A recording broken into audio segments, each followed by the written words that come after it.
ನಮಸ್ಕಾರ. ಇವತ್ತು ರುಚಿಯಾದ ಸಿಂಪಲ್ ಆಗಿರೋಂಥ ಬೆಂಡೆಕಾಯಿ ಪಲ್ಯ ಮಾಡೋಣ. ಬೆಂಡೆಕಾಯಿ ಪಲ್ಯ ಮಾಡೋದು ಸಿಂಪಲ್ಲು ಮತ್ತು ಈಸಿ ಆದರೆ ಆರೋಗ್ಯಕರವಾಗಿರೋದು. ಬೆಂಡೆಕಾಯಿ ಜಾಸ್ತಿ ತಿನ್ನೋದ್ರಿಂದ ಮೆದುಳು ಚುರುಕಾಗುತ್ತೆ ಅಂತ ಹೇಳ್ತಾರೆ. ಪಂಕಜಾಸ್ ವೆಜ್ ಕಿಚನ್ಗೆ ಸ್ವಾಗತ ಸುಸ್ವಾಗತ.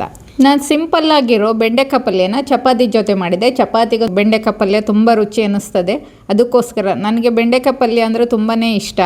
ನಾನಿಲ್ಲಿ 1/4 kg ಬೆಂಡೆಕಾಯಿ ತಗೊಂಡು ತೊಳೆದು ಒರೆಸಿ ಸಣ್ಣದಾಗಿ ಕಟ್ ಮಾಡ್ಕೊಂಡು ಕಬ್ಬಣದ ಹಂಚಲ್ಲಿ ಎಣ್ಣೆ ಹಾಕಿ ಹುರಿತಾ ಇದ್ದೀನಿ. ಬೆಂಡೆಕಾಯಿ ಹುರಿಲೇಬೇಕು, ಇಲ್ಲಾಂದರೆ ಲೋಳೆ ಆಗುತ್ತಲ್ಲ, ಅದಕ್ಕೋಸ್ಕರ.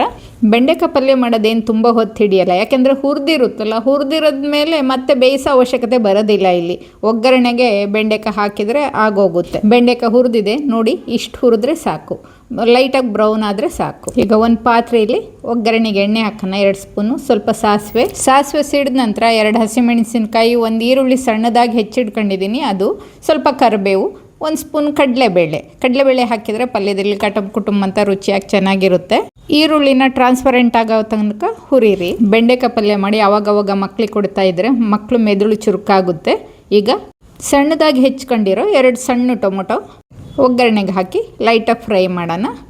ಈಗ ಇದೇ ಥರ ಚೆನ್ನಾಗಿ ಮಿಕ್ಸ್ ಮಾಡಿ ಸ್ವಲ್ಪ ಲೈಟಾಗಿ ಟೊಮೊಟೊ ಫ್ರೈ ಆಗಲಿ. ಬೆಂಡೆಕಾಯಿ ಪಲ್ಯ ನೆಂಚ್ಕೊಳಕ್ಕೂ ಮಾಡ್ಬೋದು. ರುಚಿಗೆ ತಕ್ಕಷ್ಟು ಉಪ್ಪು ಹಾಕೋಣ.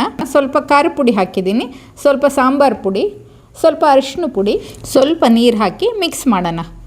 ನೆಂಚೋದಕ್ಕೆ ಮಾಡೋದಾದರೆ ನೀರು ಹಾಕೋದು ಬೇಡ, ಯಾಕೆಂದರೆ ನಾನು ಚಪಾತಿಗೆ ಮಾಡ್ತಾ ಇರೋದ್ರಿಂದ ಸ್ವಲ್ಪ ಲೈಟಾಗಿ ಗ್ರೇವಿ ಇರಲಿ ಅನ್ನೋ ಉದ್ದೇಶಕ್ಕಷ್ಟೇ ಹಾಗೆ ನೀರು ಹಾಕ್ತಾಯಿದ್ದೀನಿ. ಹಾಕಿ 1 ಕುದಿ ಬರ್ತಿದ್ದಾಗೆ ಬೆಂಡೆಕಾಯಿ ಹಾಕೋಣ. ತುಂಬ ಬೇಯಿಸೋದು ಬೇಡ. ಬೆಂಡೆಕಾಯಿನೂ ಚೆನ್ನಾಗಿ ಮಿಕ್ಸ್ ಮಾಡಿ ಕಾಯಿ ತುರಿ ಹಾಕಿ ಚೆನ್ನಾಗಿ ಮಿಕ್ಸ್ ಮಾಡಿದರೆ ಅಷ್ಟೇ ಸಾಕು.